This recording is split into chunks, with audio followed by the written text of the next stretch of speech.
Lalu seorang ahli Taurat yang mendengar Yesus dan orang-orang Saduki bersoal jawab dan tahu bahwa Yesus memberi jawab yang tepat kepada orang-orang itu, datang kepadanya dan bertanya, "Hukum manakah yang paling utama?" Jawab Yesus, "Hukum yang terutama ialah, dengarlah, hai orang Israel, Tuhan Allah kita, Tuhan itu Esa.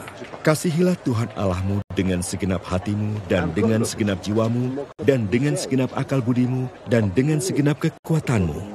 Dan hukum yang kedua ialah, kasihilah sesamamu manusia seperti dirimu sendiri. Tidak ada hukum lain yang lebih utama daripada kedua hukum ini."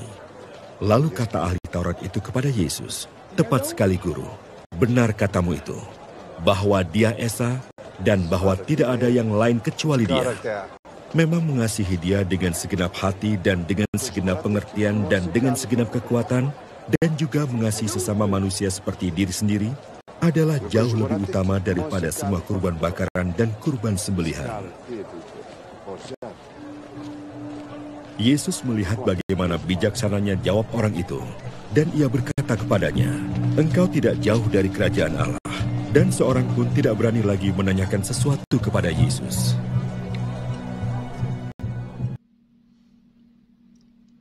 Adanya penafsiran yang kurang seimbang antara kasih kepada Allah dan kasih kepada sesama telah dikoreksi oleh Yesus ketika Dia ditanyai oleh orang Farisi tentang hukum yang paling utama.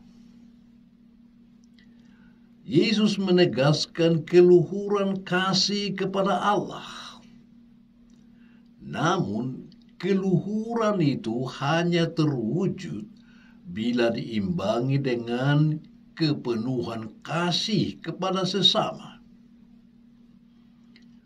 Yesus menegaskan, hukum yang terutama ialah, kasihilah Tuhan Allahmu dengan segenap hatimu, dan dengan segenap jiwamu, dan dengan segenap akal budimu, dan dengan segenap kekuatanmu. Dan hukum yang kedua ialah, kasihilah sesamamu manusia seperti dirimu sendiri. Tidak ada hukum lain yang lebih utama daripada kedua hukum ini. Dengan ini ditegaskan bahwa orang yang mengklaim melaksanakan perintah Allah dan mencintai Allah, tetapi tidak memperhatikan sesamanya atau membuatnya menderita, apalagi membunuhnya dengan alasan yang suci sekalipun, benar-benar tidak menghormati Allah. Kalau orang benar-benar mencintai Allah, tidak dapat tidak, dia pasti mencintai sesamanya. Sebab cinta kepada Allah hanya dapat terwujud lewat kasih kepada sesama manusia, khususnya mereka yang menderita karena kemiskinan dan ketidakberdayaan, atau karena berbagai sebab struktural lainnya. Lalu, mengapa ada orang-orang ekstrim yang dengan sadar melalaikan tugasnya mengasihi sesama, meski mereka dengan tekun mencintai Tuhan?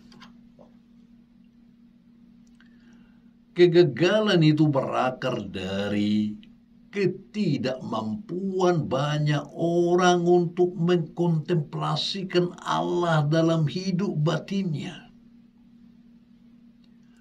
Orang yang sungguh mencintai Allah ialah orang yang memiliki hidup batin yang dalam. Sebab di dalam keheningan dan kebeningan batin itulah orang mengenal Allah dan mengecap kasih-Nya yang manis.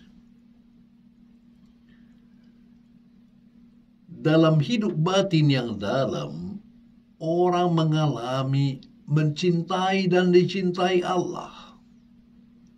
Dan pengalaman batin inilah yang kemudian diwejawantahkan dalam praksis, yakni kasih kepada sesama.